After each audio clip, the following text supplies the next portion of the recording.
Okay बच्चों, मैंने आप लोगों को बताया था कि टेंसेस में करीब करीब 50 रूल्स होंगे जो आपको लर्न करने पड़ेंगे, लेकिन मैं सिर्फ और सिर्फ आपको 4 रूल बताऊंगा, 4 पैटर्न बताऊंगा, जिससे आपको बाकी 50 रूल्स को याद नहीं करना पड़ेगा। तो आज बारी है उन पैटर्न की।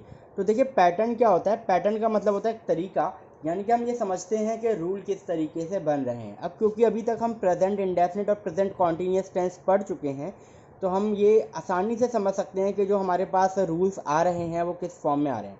तो देखो, हम 4 तरीके के रूल ऑलमोस्ट हर टेंस में पढ़ रहे हैं, जिसमें पहला रूल हम अफर्मेटिव का पढ़ते हैं, देन नेगेटिव का पढ़ते हैं, उसके बाद इंटेरोगेटिव का, और उसके बाद फिर हम पढ़ते हैं लास्ट में इंटेरोगेटिव नेगेटिव का।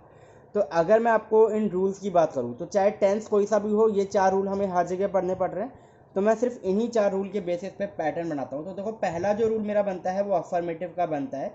तो अफर्मेटिव का अगर मैं पैटर्न बनाऊं, तो अफर्मेटिव का पैटर्न बेटा कैसे बनेगा कि सबसे पहले हम हर बार सब्जेक्ट लिख रहे हैं, उसके बाद हम लिख रहे हैं हेल्पिंग वर्ब। हेल्पिंग वर्ब आपकी क्या होती है? हेल्पिंग वर्ब होती हैं जो आपकी मेन वर्ब को सपोर्ट करती हैं, ताकि वो अपने मीनिंग को अच्छे से एक्सप्रेस कर सकें। जैसे मैंने बोला आई गोइंग, अब मैंने इसके बीच में कोई भी हेल्पिंग वर्ब नहीं लगाई, तो मुझे क्लियर नहीं है आई गोइंग का मतलब मैं जा रहा हूँ, मैं जा रहा था, या मैं जा रहा होऊंगा, इन तीनों में से क्या है। तो इसके लिए अगर मैं इस सेंटेंस में आई एम गोइंग लगा दूँ तो मैं क्लियर हूँ कि हाँ भाई मैं जा रहा हूँ। अगर मैंने लगा दिया आई वॉज गोइंग, तो डैट मीन्स मैं जा रहा था। अगर मैंने लगा दिया आई शैल बी गोइंग, तो डैट मीन्स मैं जा रहा होऊंगा। तो हेल्पिंग वर्ब ने हेल्प की आपके सेंटेंस के मीनिंग को अच्छे से क्लियर करने में। ठीक है, तो सब्जेक्ट के बाद हेल्पिंग वर्ब लगाएंगे, देन मेन वर्ब लगाएंगे। ठीक है, अब मेन वर्ब क्या होता है? एक तो वर्ब की first form, second form, third form होती है, जो आप हमेशा से याद करते आए हो।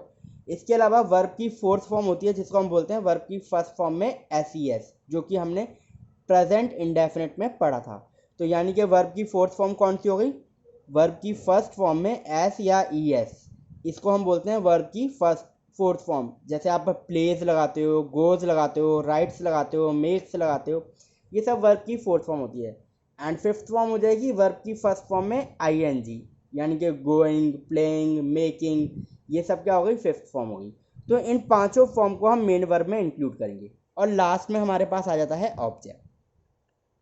अब अगर आप प्रेजेंट कॉन्टीन्यूअस का अफर्मेटिव रूल पढ़ें, तो देखिए, सबसे पहले हम सब्जेक्ट लगा रहे थे, फिर helping verb is am are लगाया, उसके बाद मेन वर्ब लगाई, वर्ब की फर्स्ट फॉर्म में आई एन जी, और लास्ट में हमने ऑब्जेक्ट लगाया। ठीक है, इसी तरीके से आप प्रेजेंट इंडेफिनिट के बारे में भी पढ़ सकते हैं कि सबसे पहले हमने सब्जेक्ट लिखा था, फिर प्रेजेंट इंडेफिनिट में कोई हेल्पिंग वर्ब नहीं थी। याद रखना, प्रेजेंट इंडेफिनिट में कोई भी हेल्पिंग वर्ब नहीं थी।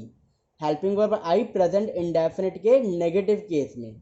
तो अफर्मेटिव में कोई हेल्पिंग वर्ब नहीं थी, इसलिए हेल्पिंग वर्ब को छोड़ के सीधा मेन वर्ब पे आ जाइए, जहाँ पे आपने चौथी फॉर्म लगाई थी वर्ब की फर्स्ट फॉर्म के साथ एस या ई एस। तो फोर्थ फॉर्म हो गई वर्ब की फर्स्ट फॉर्म के साथ एस या ई एस, और लास्ट में आपने लगा दिया था ऑब्जेक्ट। ठीक है, तो अफर्मेटिव केस जस्टिफाई हो रहा है। इसके बाद जब आप प्रेजेंट परफेक्ट टेंस पढ़ेंगे, तो वहाँ पे आपको दिखेगा सब्जेक्ट प्लस हेल्पिंग वर्ब यानी कि हैव, फिर मेन वर्ब यानी कि थर्ड फॉर्म, और उसके बाद ऑब्जेक्ट।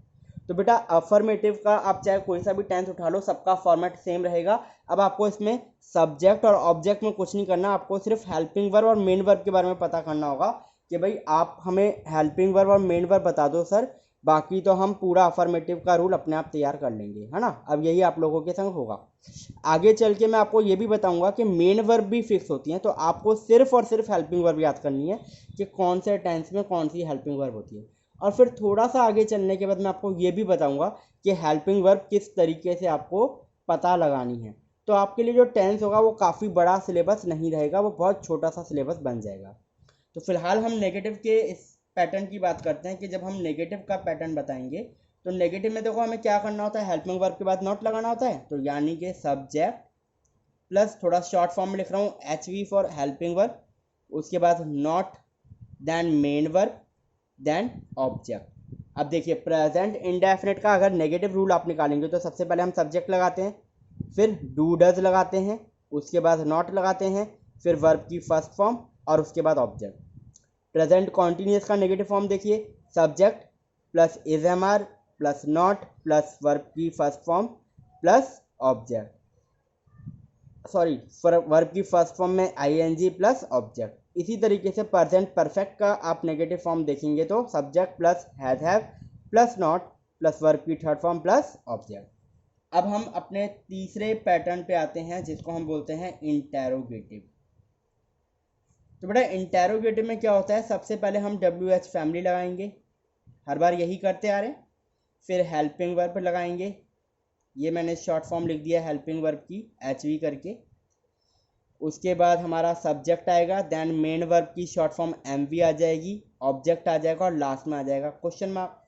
और जब आप इंटेरोगेटिव नेगेटिव बनाओगे तो इंटेरोगेटिव नेगेटिव में क्या हो जाएगा, नॉट लग जाएगा सब्जेक्ट के बाद, यानी कि पूरा का पूरा सेम रहेगा।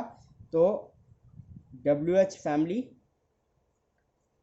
Plus helping verb plus subject plus not plus main verb plus object and last में क्वेश्चन मार्क। ठीक है, अब आप अपने किसी भी रूल को इन चार पैटर्न पे फिक्स कर दो, इस पैटर्न से वो बाहर रूल बन ही नहीं रहा है। तो अगर आपको ये चार पैटर्न अच्छे से याद हो जाते हैं तो आपको 48-50 रूल्स याद करने की ज़रूरत नहीं, आपको सिर्फ और सिर्फ हेल्पिंग वर्ब का ध्यान रखना पड़ेगा, क्योंकि मेन वर्ब भी कैसे निकलेंगी वो मैं आपको बता दूंगा।